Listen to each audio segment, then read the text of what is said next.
This Teaching with Technology course is built on the principles of Universal Design for Learning, or UDL. In this video, I'm going to talk through why UDL is important, what are the principles of UDL, and how has it been implemented within this course. So let's get started. We are familiar with the idea of accessibility and creating materials that are accessible. And we conceptualize this based on the abilities of different individuals.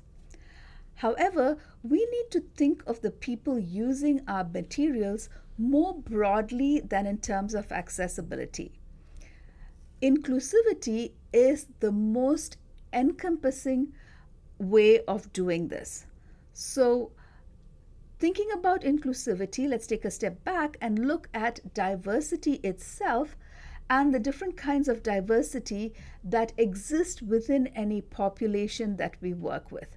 This could be the patients that you're working with, could be the learners you are teaching, or it could even be the colleagues you are working with, because we are surrounded by diversity. So we need to keep in mind, what is the diversity? How can we be inclusive of everyone? Let's take a look at some of the broad diversity categories. So to begin, we have our cultural diversity, and then we've got racial and ethnic diversity and linguistic diversity.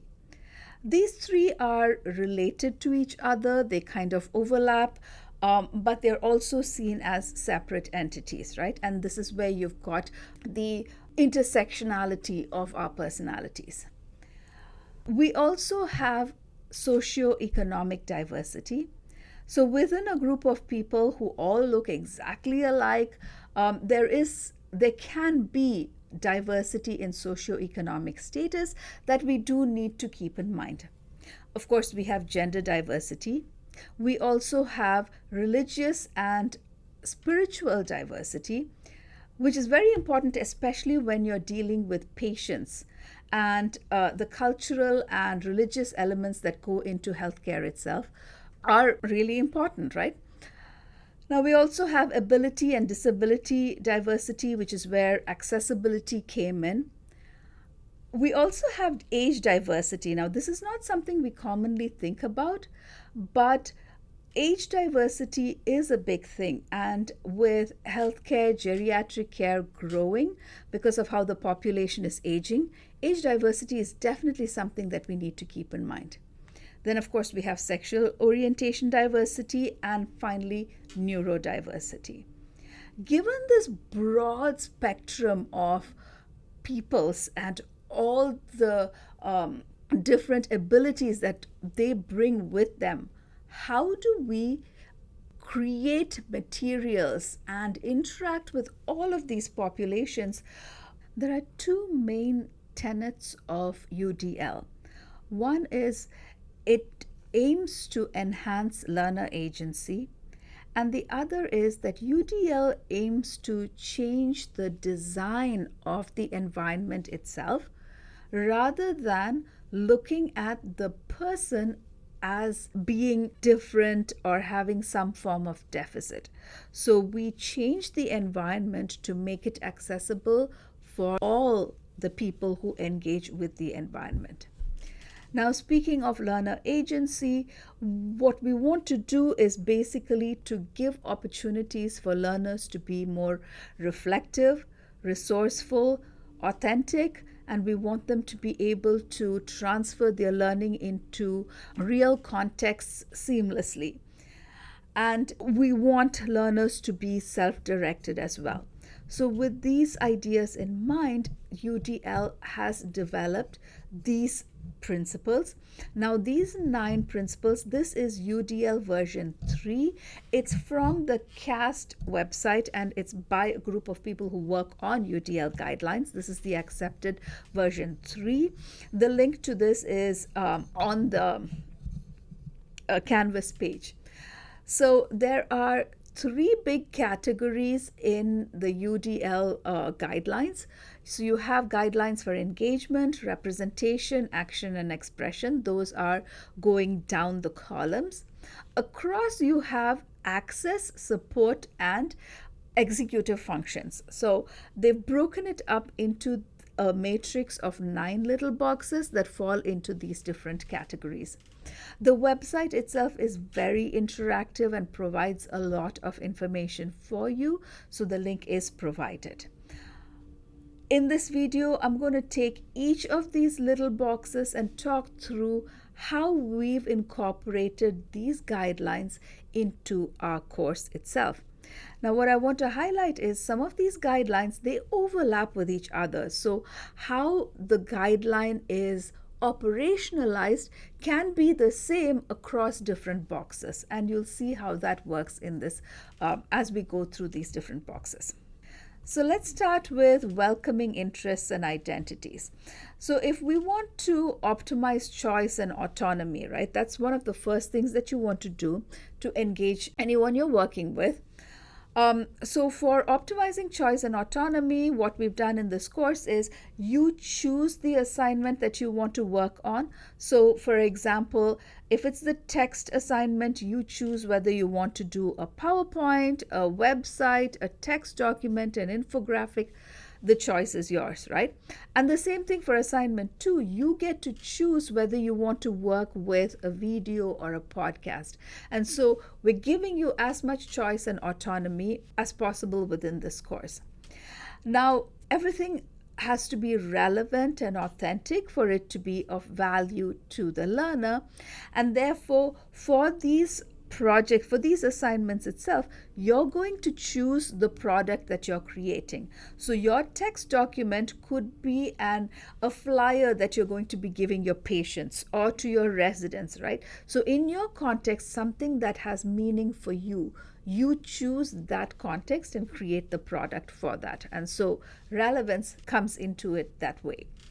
Nurture joy and play. And so this is where you're given opportunities to try new things. And in this course, I encourage you to try as many different technology tools as possible. And we give you a lot of links to a lot of these tools so that you can go and test them out. And then addressing biases, threats, and distractions, right? So for us to address them, we need to know what kind of biases there might be and threats and distractions. So to begin this course, there is a survey that we have included where you can tell us about your concerns and any threats and distractions that you see for this particular course. You can also share that in the synchronous session. So that's for welcoming interests and identities. Let's move to the next one, which is again in the same domain of engagement. We have sustaining effort and persistence. So when we want to sustain effort, right, we need to clarify why, the meaning and the purpose of the goals. So all the assignments, you will notice, have a very clearly laid out purpose of the assignment, and you can identify your own goals as well through the scenarios that you're selecting. So you have a specific goal for the assignments, and the overall course goal for the assignment is also stated. Now, optimizing challenge and support. When we want to do this, we are giving you options on the choice of tools to take into account a diversity of skills. So whatever your technology skill level is, you will be challenged and supported at the level that is most appropriate to you. So we're talking of the zone of proximal development, right? It's not going to be too easy or too difficult because you're going to set the bar at what is the best development zone for you. Also, another principle of UDL is, of course, to foster collaboration and collective learning. Now, keeping in mind the learners in this course and your lives and work requirements means that collaboration needs to be balanced against that. So with that in mind, in this course, collaboration and interdependence comes through the peer review activity, where you give feedback on the products peers are creating. This minimizes the stress of a group activity, but you also get the benefits of peer learning through this. Okay, now another important aspect, of course, is to foster belonging and community. And the synchronous session can do that. And you also have the peer review activity. And of course, we have the one-to-one meeting as well to create this for you. And then offering action oriented feedback, which always helps with persistence. And so for the products that you create, in addition to the feedback that your peers give you, as instructors, we will give you feedback as well, as very pointed feedback of try this and try that. And you also have the space to redo the work that you're submitting. Let's look at the last element under engagement, which is emotional capacity. So now we're coming more into executive function and motions itself. So recognizing expectations, beliefs, and motivations. And we're doing this through the survey that you're given at the beginning. Developing an awareness of self and others. And this is the final reflection paper that you are writing, where the reflective activity lets you think through your learning journey and how multimedia integration can address diverse learner needs. And then we're going to be promoting individual and collective reflection, which is, of course, your peer review and the final reflective activity. Cultivate empathy and restorative practices. A way of doing this is to create a discussion around accessibility and inclusivity, right? So we can ask you to review each other's, when you're doing a peer review, to also keep in mind accessibility and inclusivity issues as you're providing feedback. Now, I've put this as an option because we're not really asking you to do this. This is one way that it can be done. Not all elements of UDL can be incorporated into one course because all courses function differently. And one of the limiting factors for us is the fact that the course is only 6 weeks long. So keeping that in mind, we need to factor in all of these different elements. Okay, so now we're going to move into representation. And the first part of that is perception. So with perception, we want to support opportunities to customize the display of information. So customizing the displays, you as the learner, the user, you can change how the content is displayed to you. So Canvas lets you resize text, and you have screen reader friendly functions in Canvas. So the platform itself handles this. Another one is to support multiple ways of perceiving information, which is why in the course you have content that are presented as videos or as text documents or as infographics, just so that there is a different presentation of information to accommodate for all learner preferences, and to represent a diversity of perspectives and identities in authentic ways. So diversity of perspectives and identities, how are we representing it, is through the assignments that you're working on. So you choose what product you're going to create for your assignment, right? And that is based on your personal context, which brings in the diversity of the people who will be using this product. So it could be your patients, it could be diversity of your learners. It can be any number of things, and it's in that aspect that we're looking at this. So assignments are flexible, can be tailored to any context. The next thing we have under representation is language and symbols. So language and symbols is one of those elements where we haven't done a lot for this course as yet. So this is the first time we're doing UDL for this course, so it's going to be a work in progress. Where are we at this point? Clarify vocabulary and symbols. So we haven't specifically given glossaries, but some of the readings on the text and all do include that. Decoding of text, mathematical notation, it's not relevant for this course, and hence we haven't addressed that. Cultivate understanding and respect across languages and dialects. Now, language support tools, you've got things like Google Translate that will do this. We don't actively do language translations in our courses given the learner population we're working with. Address biases in the use of language and symbols. So we try to avoid symbols and images that propagate stereotypes and biases. We also want to avoid using ableist language and symbols associated with discrimination or oppression.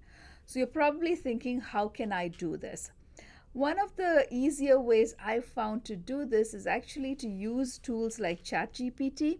So you can put in the language that you're using and ask it if the language is inclusive. What is wrong with the language you're using? How can it be made better, right? So those are things that AI can help with, something for you to think about. Illustrate through multiple media. So this would be, if I were to do a tutorial, I would give you a video tutorial and screenshots of the same thing, text instructions, to make it easy for you through multiple media platforms. Now, in this course, we don't generally do any tutorials because of how many software tools that are available out there, but we provide links to tutorials in the different formats for you. And the last part of representation is building knowledge. Now, again, for building knowledge, usually you're thinking about creating mind maps and visual representations of information to help you synthesize the information and to make sense of it, right? In this course itself, we're not going to be doing any concept maps. How we do address it is, of course, connecting prior knowledge to the new learning. The first activity where you are assessing the quality of two Canvas layouts kind of sets that base knowledge for you. And then highlighting patterns and critical features. I'll be using these lectures to bring those specific elements to your attention.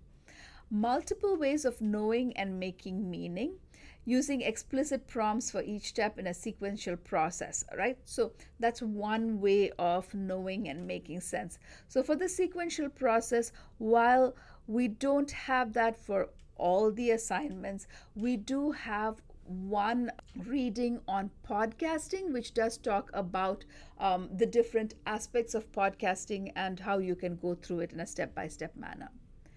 And then maximizing transfer and generalization. Transfer is maximized because you're going to be doing a project that is most relevant to you in your context. The final category we have is action and expression. So for interaction in that, vary and honor the methods for response, navigation, and movement. Now this has to do with how you interact with Canvas itself. Can you use a joystick?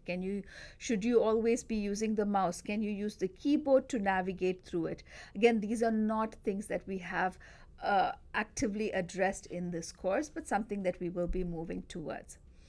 Access to accessible materials and assistive and accessible technologies. Now, Canvas itself has some accessible features built into it. Many tools that are coming out nowadays do have accessibility elements built in that you can use. Expression and communication. So for the first, use multiple media for communication. Your assignments, your final reflection, you're encouraged to use any medium you want to convey the information for the final reflection. So you can use it, you can write a final paper, or you can do a video recording, you can do a podcast. Learners in the past have done all of these things. So it's your choice of what media you want to use for communication. The next one we have is multiple tools for construction, composition, and creativity. And again, it's the same thing. You have any number of tools that are software tools that are available to you. You get to choose what works best for you. The next element is building fluencies with graduated support for practice and performance. And in this, we're talking about graduated support, right? So we're also talking about differentiated support, and what works best for you. And so you get to choose the tools that you want to work with based on your comfort level, and you get to choose what kind of support works best for you. Finally, we have addressing biases related to modes of expression. So we're going to try and reduce bias by giving you so many options so that we're not putting you in a box and saying you can only engage with us or with this course in this textual format, right? That is a bias in itself, making assumptions of the learners. And so you're given options to engage and provide your work in different formats. And finally, we have strategy development. So we've got set meaningful goals. So the goals that you set for the assignments is the product that you're going to be designing. But at the same time, for the assignments, we've also provided very clear goals for every assignment. And so those are the meaningful goals. Anticipate and plan for challenges. This is going to be done specifically in the synchronous sessions where we'll be talking through issues that you might face. And in the one-to-one meetings as well, it's the time for us to address your concerns very individually. Organize information and resources. So it supports organization and memory using flexible tools. We don't actively do that in this course, so something to keep in mind. Enhance capacity for monitoring progress. Analyze growth over time and how to build from it. Now, capacity for monitoring progress, because this is such a self-paced course, the progress monitoring is not mandatory. Now, we do have specific points in the course where we say submit your assignment for feedback and get peer reviews, right? Those are optional points. You can choose not to do that and just submit all your assignments right at the end. And that is to give you flexibility. But there is also the option to monitor your progress through regular submissions. And challenge exclusionary practices. So this is a work in progress of constantly analyzing how is this course exclusionary and then trying to build more inclusive spaces and systems. So those elements that I identified as things that we haven't really done yet are things that we need to look at more actively to see how we can be more inclusive for this course. As I wrap up this video, I want to mention a couple of other things. One is the images and the layouts for all the slides in this particular slide deck were AI generated. So I used PowerPoint and the designer feature in PowerPoint, which helped me come up with different layouts. The icons that you see were all automatically generated by designer. There are limitations to designer. As you play with it, you will come to find some of them. So designer is far from perfect, but it does do a good job. So for this specific slide itself, wrap up, all I did was to type the words wrap up, and it gave me a whole lot of options, and I selected this one. The other place where I incorporated AI, or attempted to, was to put this whole course syllabus into ChatGPT, then give it all the UDL guidelines, have it give me examples of how the activities in the course are aligning with UDL guidelines. Unfortunately, that was not very successful. One of the biggest flaws that I noticed is ChatGPT, when it was reading the UDL guidelines, it did a terrible job of actually reading and defining them. It was looking at the website, and the website very clearly states what the definitions are, gives you examples, and ChatGPT just could not get it right. It ignored some criteria completely, and for others, however much I tweaked my prompt to get it to focus in on things, it just was not, it was pretty inaccurate. And so while these AI tools can be a good starting point, there has to be a lot of us in it as well. And so it was a starting point, but most of this was not most of it, but I had to do pretty much all of it. One area that ChatGPT did really help was with the pre-course survey. And so that one was generated by it and, of course, revised and adapted by us. So just wanted to highlight how UDL has been incorporated into this course and how we've used tools like AI to help us as we work through this.